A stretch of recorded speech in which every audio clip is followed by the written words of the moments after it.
You're surprised that a mediocre white woman partnered with a mediocre white man and gave up a Tyler Come on. Tate needs a whole new team. Tate needs a whole entire new team. I firmly believe that her team made her do that song because there are so many female artists that we have seen that work with Chris Brown and will literally say afterwards that they just did not want to work with Chris Brown. Actually gonna crash out if I see one more person compare Tate McRae and Addison Rae. I will. I really will. It's always that deep. Collaborating with a known conservative Christian, bigoted, racist white man who's a violent drunk, who is a criminally violent drunk who raged off the stage of SNL like a month ago because they're too lived out. That's a choice, and that's a message, a statement, if you will. Happy Pride! Let's talk about some stuff that doesn't matter, or maybe it actually matters a lot. I haven't really decided yet. Before we start, I also want to give a quick shout out. You may have noticed that there is a different record up here in my background. It's a custom Arctic Monkeys vinyl. This is from Rock of Ages in Nashville. I got the original records back here on a trip a few years ago, and Damon, who owns the store, reached out to me and offered to make me some new custom art, and I love it. It's fantastic. If you want to get custom vinyls like these, you can go to Rock of Ages online or stop by their store in Nashville. Their information is in the description down below. Tate McRae is a pop singer from Calgary, Canada. She got her start in the dance world appearing on So You Think You Can Dance back in 2016. I don't think she's the best singer out there, although Gabby Hanna did roast me for this opinion once, but I have enjoyed some of her singles over the last few years, and I think she's a really great performer. I don't know if she's the next Britney per se, but she's definitely Britney inspired, and if you like that kind of thing, it's easy to like her.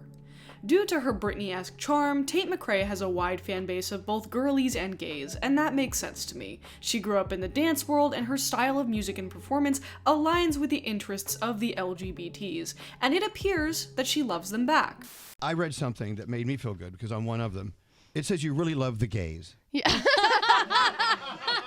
I do. It said here, they're my favorite. No one beats them. No one's better than them. My whole team is gay. Yeah. Look at all these gays. They're all gay. Raise your hand. Oh, look. There they go.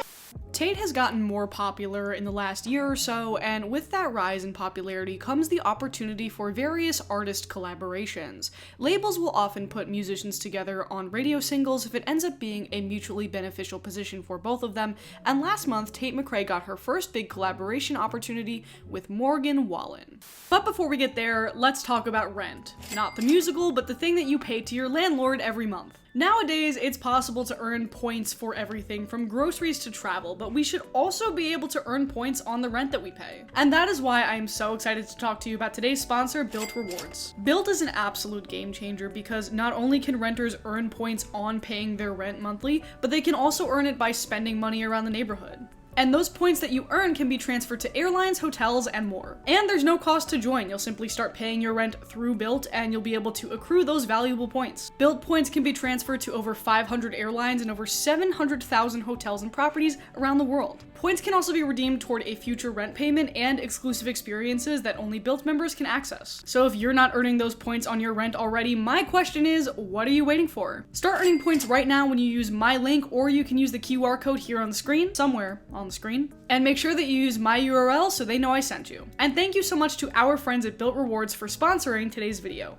Morgan Wallen this morning in another mugshot, charged with 3 counts of felony reckless endangerment and 1 count of misdemeanor disorderly conduct after police say he threw a chair 6 stories down from a rooftop bar in Nashville. And police say the chair landed just 3 feet from 2 of their officers who were working below. Witnesses say they saw him pick up the chair, throw it over him, laughing afterward.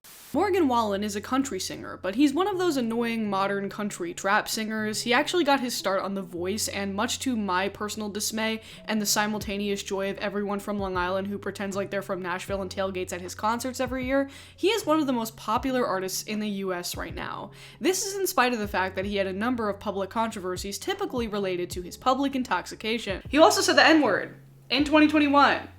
There's a video of it. I can't play it because I think it's owned by TMZ, so I would get in trouble if I did play it, but it exists. Go look it up. It's there. Now, is Morgan Wallen homophobic? As of recording this video, there's no detailed accounts of him publicly stating that or saying slurs that are pertinent to that particular community, but given who he is and who his fan base is, it's not unfair to assume that he may perhaps align with those views as well. And so when it was revealed that Tate McRae would collab with Morgan Wallen, that did not go over well with some of her fan base. The song itself, called What I Want, is fine. It's your standard country trap abomination, and it debuted at #1 on the Billboard Hot 100. And I genuinely mean this as no shade to Miss McRae here, but that is likely due to Morgan Wallen's immense popularity. He is, unfortunately, the hitmaker of our time. Following the release of the song, Tate McRae has acknowledged the collab a bit on social media, and other than that, it seems as though things are business as usual. A few days ago, she was actually seen holding up a pride flag at her concert in Germany, and the discourse ignited as to whether or not Tate McRae is still allowed to claim the LGBTQ community. I also want to mention here, because I didn't put it in the original script because I kind of just found this out while I was looking for TikToks to play at the beginning of this video, but there's also some controversy because Tate McRae apparently had a collab with Tyla, who's a black artist, that she was going to release, and then that feature got scrapped. So the argument, additionally, with Tate McRae collabing with Morgan Wallen is, why would you collab with Morgan Wallen over someone like Tyla? Important detail there that I wanted to include. There are two sides to this argument, one being that this was likely a random studio collab and that she had no control over it, and that she and Morgan Wallen likely never even met when it was recorded, so it's really not indicative of a hard-right conservative turn or even a change of heart toward her LGBT fans. On the other hand, Tate McRae has made somewhat of a career off of her popularity in the LGBTQ community, so working with a known bigot with a likely homophobic fanbase and then turning around and using a pride flag as a prop can be seen as a little disheartening to some. Like, sure, Tate McRae played to the normies and got her bag in her first #1 song, and at the end of it all, she seems to be still supportive of the community that put her in that position in the first place. It's not like she took a hard right turn and became a MAGA grifter, which would be weird because she is Canadian, but I digress. Here's my question though, how much of this is actual concern over Tate McRae's politics, and how much of it is just Stan War bullshit? Billboard is here at the 2024 VMA's red carpet with the one and only Addison Rae. How are you doing tonight? Addison Rae is another singer who I have more or less been forced to know about through this job. She started out as a social media personality and is now doing pop music, and I'm sorry guys, I really don't find whatever she's doing to be that interesting. I know people love her, it's just, I don't know, not my thing. I like the Diet Pepsi song, but that's unfortunately about it. And I guess she and Tate McRae have been compared to one another during their respective come-ups in pop music, which has turned into an all-out petty stan war between their fans that is either 100% astroturfed, or people really are just that stupid and don't have anything better to do with their time. I've been seeing a lot of discourse lately about how Addison Rae is actually for the girls and gays, and Tate McRae collabed with a no-good conservative, but Addison Rae has also had her fair share of controversies. She's been accused of blackfishing and becoming famous off of TikTok dances made by black creators without ever crediting them.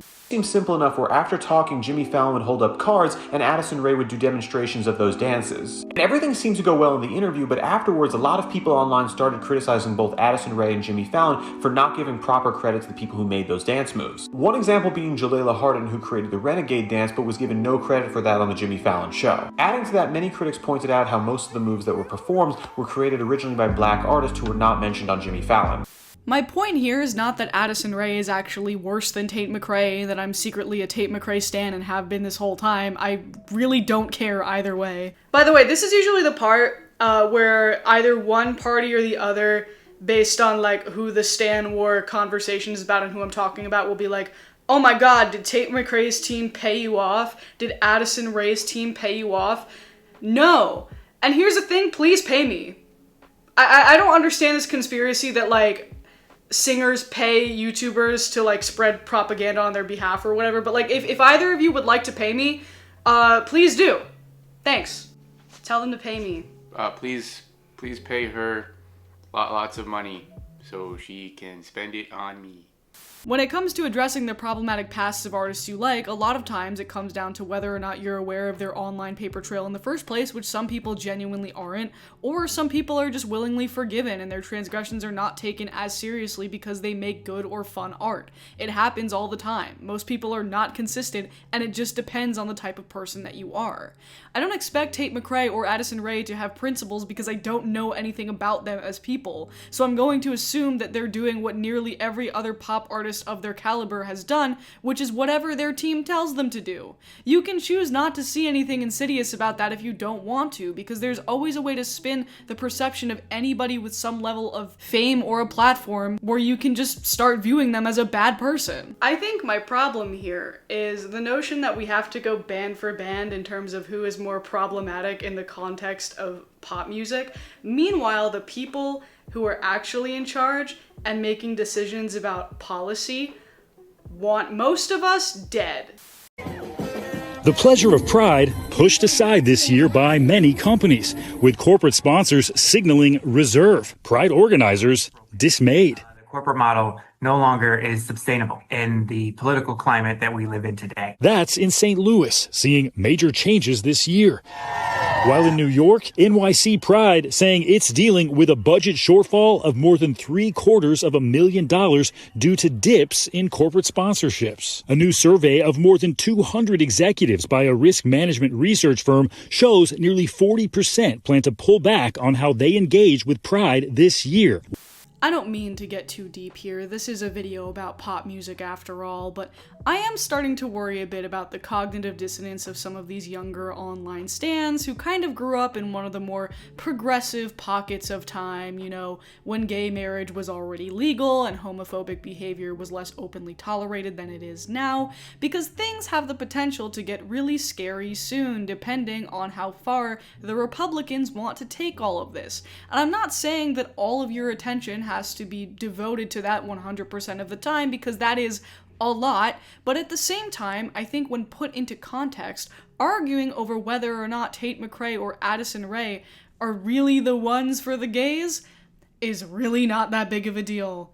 And also, I hate this idea that when discussing and comparing artists and music, we have to resort to the idea that the criticism has to be vaguely political because we don't have the skills to properly articulate why we like one musician versus another, so we resort to liking this person is problematic because it feels like the ultimate gotcha. And I feel like that's making the cognitive dissonance about what's going on in the world right now even worse. At the same time, though, I do understand the notion that if pop stars are going to profit off of the support of the LGBTQ community, they should at least be actively vocal in their support of that community, especially during a Pride Month like this one. And sure, you can argue about whether or not Tate McRae holding up an LGBT flag after all of this is performative, but I don't even think that is the argument that these people are trying to make.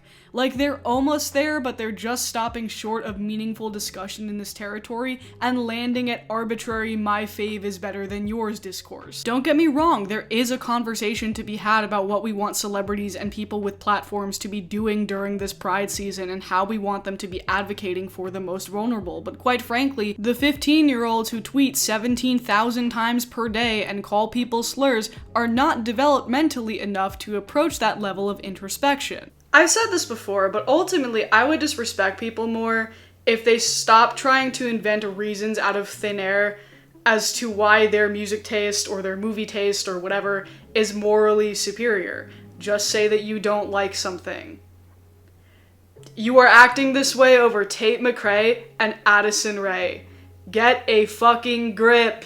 Thanks so much for watching, everyone. I want to draw your attention to 2 videos that I have up on the channel. If you haven't watched these yet, give them a watch. They're really good. Also, shout out to Built Rewards for sponsoring this video, and shout out to Rock of Ages in Nashville for my new custom art. You can check out all of that information in the description down below. Thanks so much for watching, you guys, and I'll see you next time. Bye!